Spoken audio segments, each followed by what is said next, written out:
हे योगाग्नि, मैं मारुति को जीवन ना लौटा सका। ये गलानी मेरे लिए मृत्यु से भी कष्टकारक। हे योगाग्नि, इसलिए मुझे अपने में समाहित कर लो, भस्म कर दो, भस्म कर दो, भस्म कर दो, भस्म कर दो।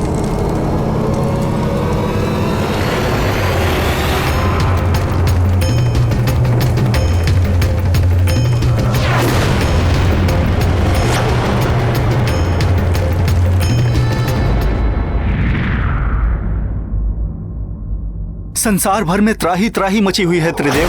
यदि शीघ्र ही कुछ नहीं किया गया तो प्रलय आरंभ हो जाएगी। कुछ कीजिए प्रभु, इस सृष्टि को बचा लीजिए देवेश्वर, वायुदेव को रोकिए। ये सब मेरे कारण ही हो रहा है।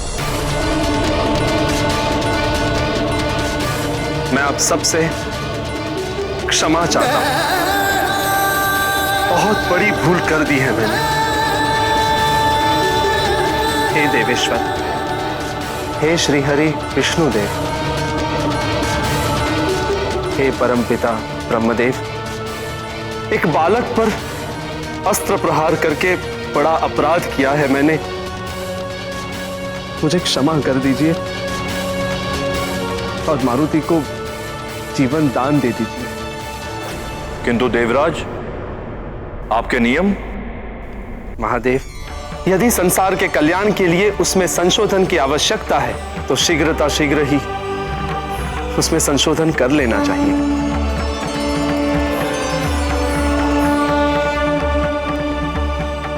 मैं भी विधान को संशोधित करके यह नियम बनाने की घोषणा करता हूं कि आज से संसार में कभी भी, कहीं भी, किसी भी दशा में किसी भी अबोध बालक को मृत्युदंड नहीं दिया जाएगा। और यदि कोई ऐसा करेगा तो वो पाप का भागी तो होगा ही, साथ में उसे दंड भी भोगना होगा।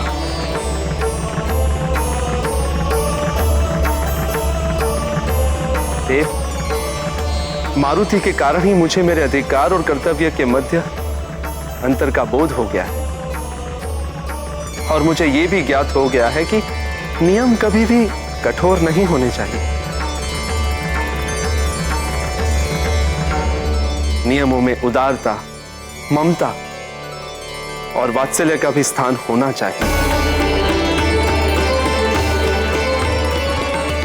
और आज यह भी सिद्ध हो गया कि मातृत्व की शक्ति के समक्ष दैवीय शक्तियां भी निर्बल हैं। मातृशक्ति को नमन है मेरा। जो भटक कर वापस लौट आए उसे भटकावा नहीं दे। तुम्हारा निर्णय सराहनीय है, किंतु इंद्र, तुम्हें क्षमा प्रार्थना के लिए वायुदेव के पास जाना होगा। वही तुम्हें क्षमा कर सकते हैं, किंतु तुम्हें कार्य शीघ्र ही करना होगा। तनिक सा भी विलंब बहुत बड़े अनर्थ का कारण बन सकता है। जो आज्ञा परमपिता, मैं उनसे भी क्षमा मांग लूंगा।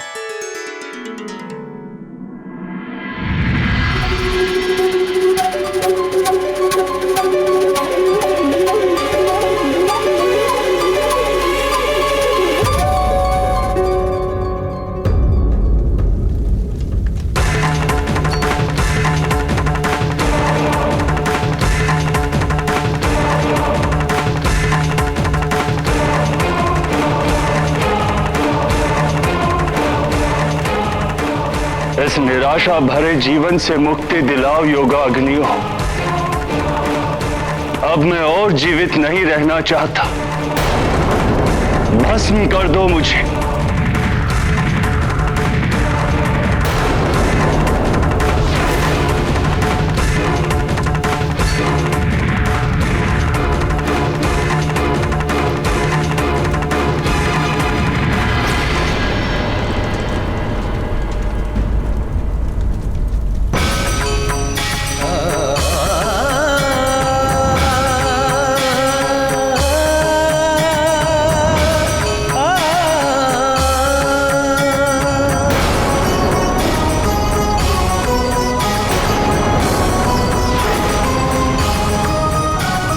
ये आप क्या करने जा रहे हैं?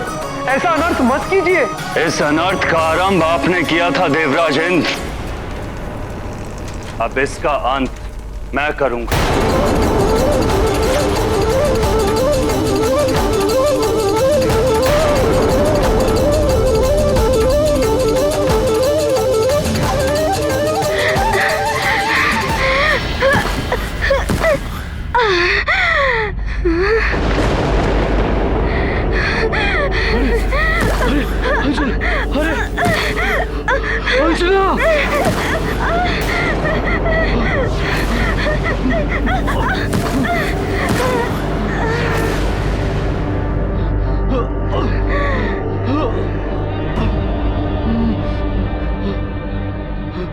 अंजना, तुम ठीक तो हो ना अंजना?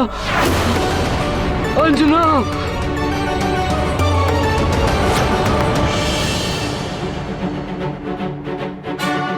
अंजना, अंजना, तुम ठीक तो हो ना अंजना?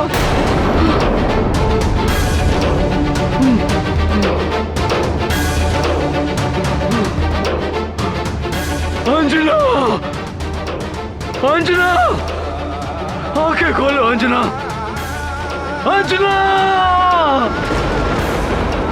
अंजना।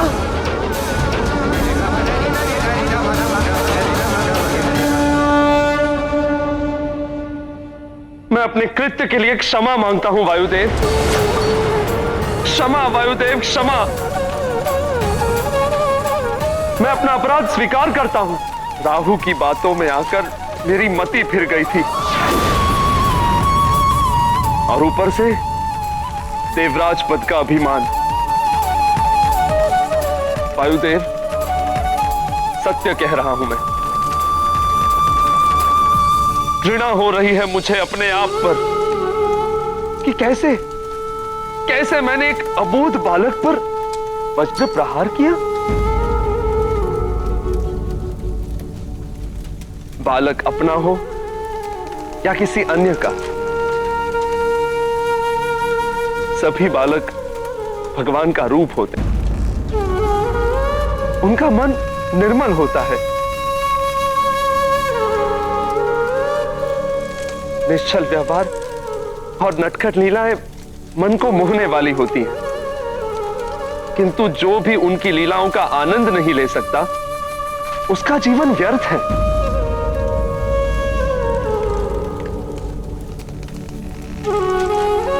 मैंने मारुति की बाल लीला को उसकी उद्दंडता समझने की भूल की, और उस अपराध का दंड मैं भी भोग रहा हूं। वायुदेव, आप यहां मारुति के वियोग में योगाग्नि में जलने को तत्पर हैं, और मैं अपने पुत्र को मरणासन देखकर बिना अग्नि के ही जल रहा हूं। पुत्र से विछोह की वेदना का आभास हो चुका है मुझे।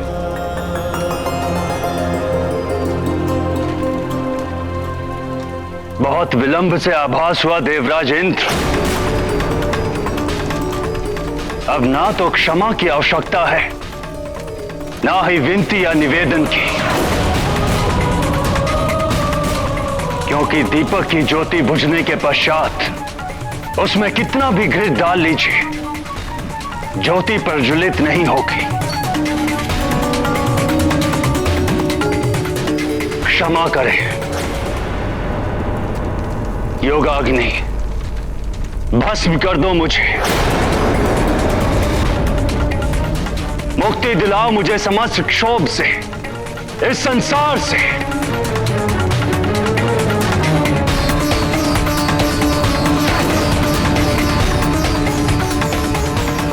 हे देवादिदेव महादेव, हे परमपिता ब्रह्मदेव, अब आप ही कुछ कीजिए, अन्यथा सब कुछ नष्ट हो जाएगा।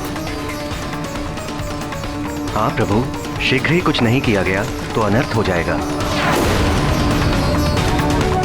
इस सृष्टि को बचा लीजिए देवेश्वर, वायुदेव को रोकिए।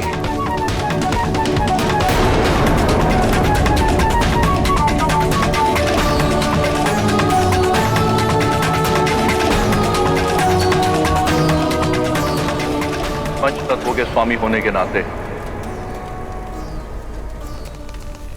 वायुदेव को शांत करने और उन्हें संचारित होने का आदेश तो हम दे सकते हैं, किंतु यह वायुदेव और हमारी मर्यादा का उल्लंघन होगा।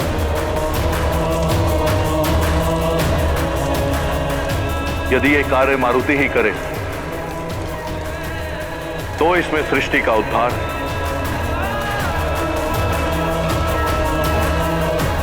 और वायुदेव का सम्मान है। आपका कथन उचित है महादेव। इस सृष्टि के संचालन हेतु मारुति को जीवन मिलना ही उपाय है।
संकल्प किया, माँ अंजना का लाल जिया। वायु ने अपना वचन निभाया, मारुति ने फिर जीवन पाया। जिए मारुति जिए, जिए रामदूत, जिए आंजनेय, जिए केसरी पूत। जिए शंभु अंश, जिए पवन दुलारे, जिए जिए श्री राम के प्यारे। ब्रह्मा ने संकल्प किया, माँ अंजना का लाल जिया। वायु ने अपना वचन निभाया, मारुति ने फिर जीवन पाया।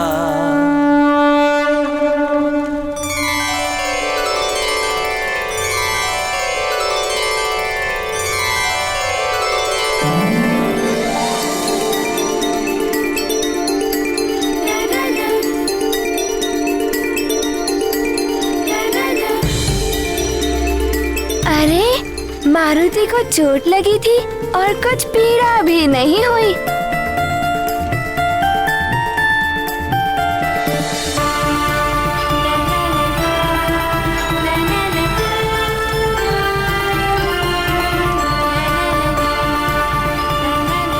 अरे कितना सुंदर है ये।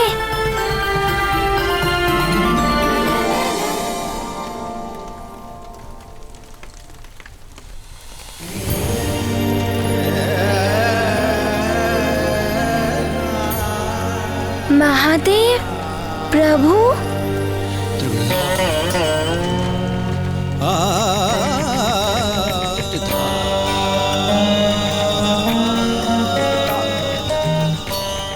भोले बाबा,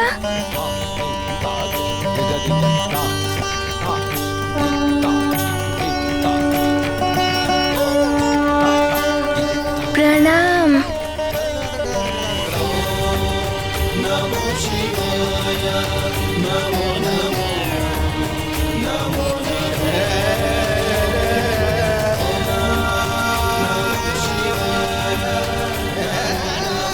प्रणाम ब्रह्मदेव। न जाने क्या होगा अब। मारुति क्या कहेगा मुझे देखकर?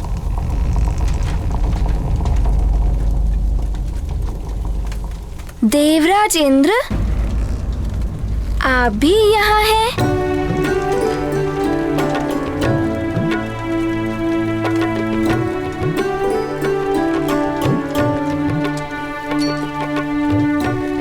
आपका वो सुंदर सा नटखट सा गजराज वो वाला हाथी कुशल तो है ना?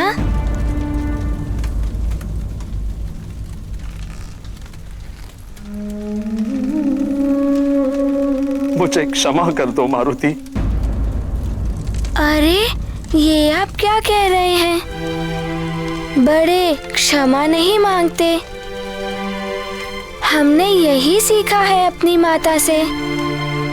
किंतु भूल करने वाले को, अपराध करने वाले को क्षमा मांगनी पड़ती है मारुति।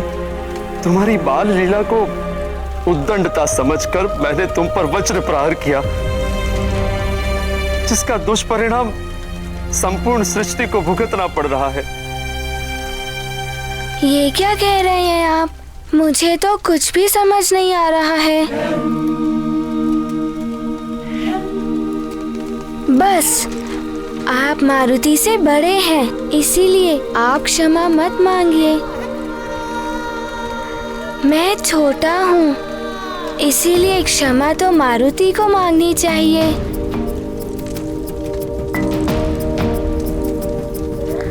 यदि मुझसे कोई भूल हुई हो तो मारुति को क्षमा कर दीजिए।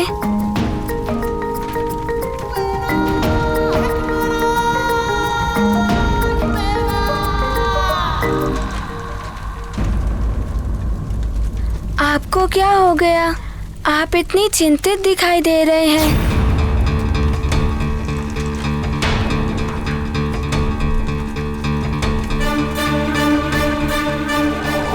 वायुदेव,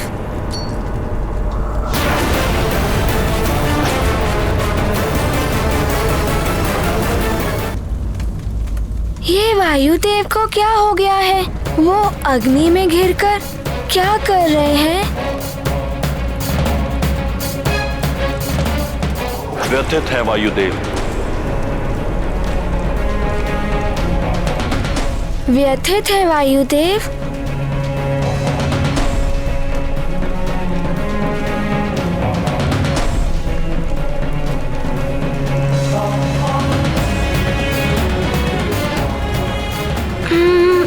अब क्या करूं?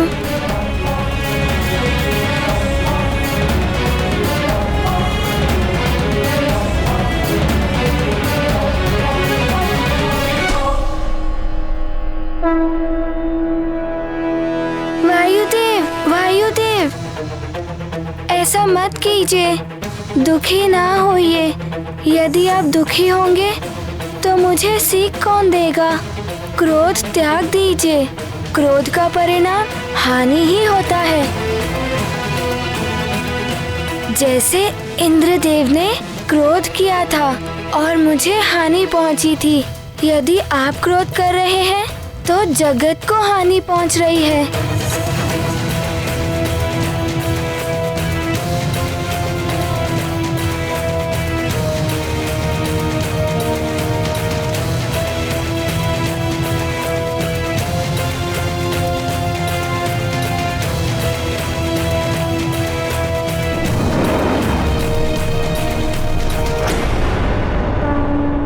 ये आपको मेरा प्रेम भरा आलिंगन गुरुदेव।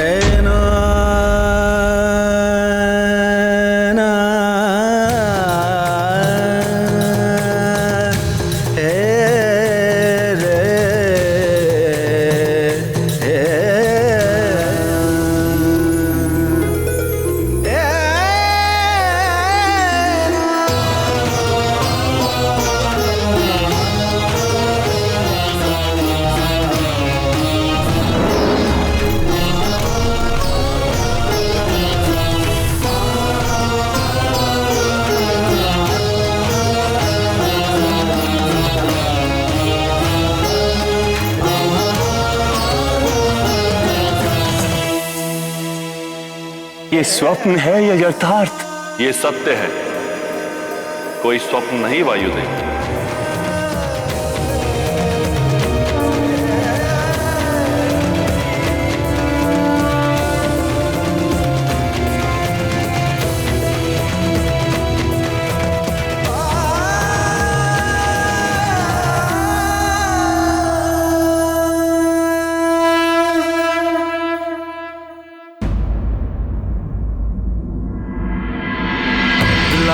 संजीवन लखन जियाए, श्री रघुवीर हरषि उर लाए। रघुपति कीन्ही बहुत बड़ाई, तुम मम प्रिय भरत ही सम भाई। भोले बाबा, इनकी व्यथा समाप्त हो गई और क्रोध अग्नि भी बुझ गई।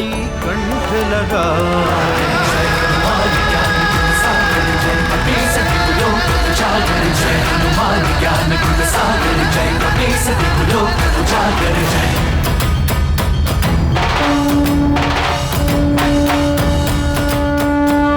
अपने समस्त मरुद गणों को वापस बुलाने पर लंकेश रावण भी विवश होकर दैत्य गुरु शुक्राचार्य को सहायता के लिए बुलाता है, जिससे लंकेश रावण को ज्ञात हो जाता है कि ये सब उस वानर बालक को पुनः जीवित करने के लिए हो रहा है। किंतु इसी बीच वायुदेव अब स्वयं को समाप्त करने के लिए योगाग्नि का आह्वान करते हैं। अब आगे। हे योगाग्नि, मैं मारुति को जीवन ना लौटा सका। ये गलानी मेरे लिए मृत्यु से भी कष्टकारक। हे योगाग्नि, इसलिए मुझे अपने में समाहित कर लो, भस्म कर दो, भस्म कर दो, भस्म कर दो, भस्म कर दो।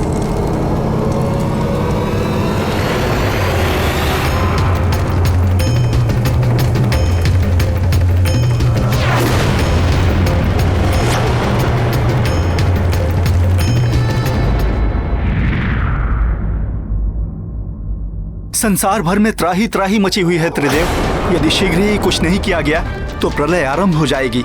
कुछ कीजिए प्रभु, इस सृष्टि को बचा लीजिए देवेश्वर। वायुदेव को रोकिए।